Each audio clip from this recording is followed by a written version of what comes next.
कंगना रनौत को लेकर किए गए चौंकाने वाले खुलासे। ऋतिक रोशन से रिलेटेड एक शख्स ने कंगना रनौत को लेकर कही शॉकिंग बात। कहा कि कंगना को लाइफ कोचिंग की है सख्त जरूरत। कौन है ये शख्स जिन्होंने कंगना पर साधा निशाना? ये है ऋतिक रोशन समेत कई और सेलिब्रिटीज के लाइफ कोच अरफीन खान, जिन्होंने एक्ट्रेस कंगना रनौत के बारे में चौंकाने वाले खुलासे किए हैं। ये वही लाइफ कोच है जो रिपोर्टेडली शाहरुख खान के बेटे आर्यन खान की जिंदगी पटरी पर लाने में उनकी मदद कर रहे हैं। अब रिपोर्ट्स के मुताबिक अरफीन खान ने कहा कि वो पिछले 12 महीनों से कंगना रनौत का विश्लेषण कर रहे हैं कि उनका दिमाग कैसे काम करता है। कोच का दावा है कि कंगना रनौत खुद हानि वाली स्टेज में है, यानी कि सेल्फ सैबोटेज, और उसे कुछ सीरियस कोचिंग की जरूरत है। रिपोर्टेडली उन्होंने कहा, मैंने महसूस किया है कि वो आत्म तोड़फोड़ के विनाशकारी पथ पर बहुत ज्यादा है, क्योंकि वो अब इस तरह से महत्व और ध्यान आकर्षित करने की कोशिश कर रही है जो विनाशकारी है, फिर भी उन्हें वो क्रिएटिव लगता है और लंबे समय में उसकी विचार प्रक्रिया को तोड़ने वाला है, इस तरह से कि वो अंत में बहुत बुरी स्थिति में होगी। मेरा मानना है कि उसे कुछ गंभीर कोचिंग की जरूरत है। बता दें कि ऋतिक रोशन सुजैन के साथ तलाक के दौरान मशहूर लाइफ कोच अरफीन खान के पास पहुंचे थे, जिन्होंने उनकी मदद की। फिलहाल इनका कहना है कि कंगना को सीरियस लाइफ कोचिंग की जरूरत है। इस पर आपके क्या रिएक्शंस है? पोस्ट करिए अपने कमेंट्स।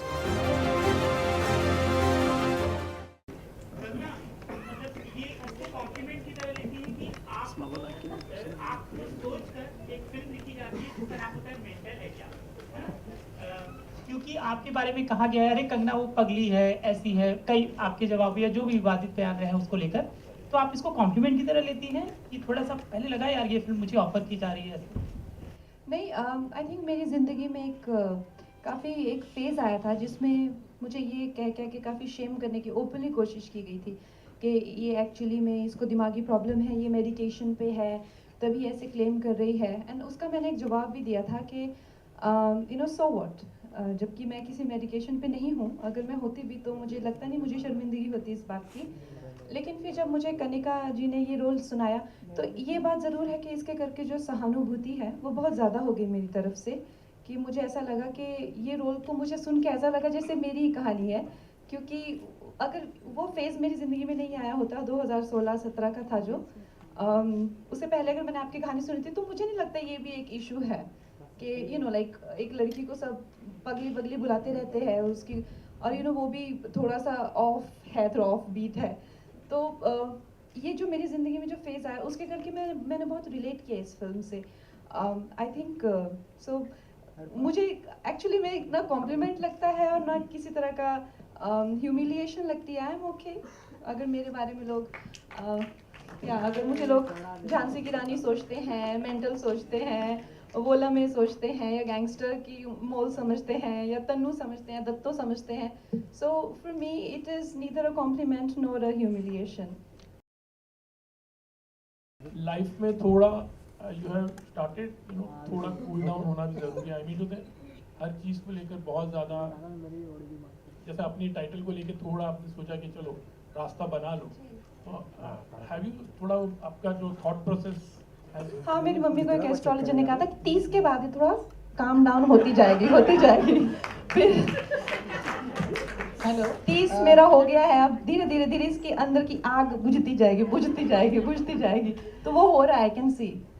हेलो कंगना जी, मेरा सवाल आपसे कि लाइक ये जो पिक्चर का ट्रेलर देखा उसमें पुलिस वाले बोलते हैं कि ये दोनों बोलते हैं ना पागल बन के हमको पागल बना रहे, तो ये बोल सकते हैं कि आप दोनों सबसे ज़्यादा स्मार्ट है और येड़ा बन के पेड़ा खा रहे हैं? ये तो आपको फिल्म देखनी पड़ेगी। तो मतलब जजमेंट मेरा सही निकल रहा है? जजमेंटल क्या बता, देखें किसका जजमेंट सही है। और असल जिंदगी में भी बोले, आपने बताया कि 16-17 में लोग आपको पगली कहते थे, लेकिन आपने उसमें भी सबका बैंड बजाया हुआ है, तो उसके लिए क्या बोलेंगे? आई थिंक मुझे जितना लोगों से प्यार मिलता है, जितनी सराहना मिलती है, जितना एक्सेप्टेंस मिलती है, इंडस्ट्री वाले गए तेल लेने ऑनेस्टली, जितना मुझे लोगों से प्यार मिलता है, इट एम्पावर्स मी। अगर मुझे लोग प्यार ना करें, मेरी काम को ना सराहें, मेरी फिल्मों को ना सराहें, then probably I don't stand anywhere. Magar, but I think I'm empowered by so many people who love me on many levels. I feel some people who haven't even seen my films, they love my personality, and some there are fans who love my acting are not okay with my personality. So there are so many levels of people and how they appreciate me. I'm really humbled.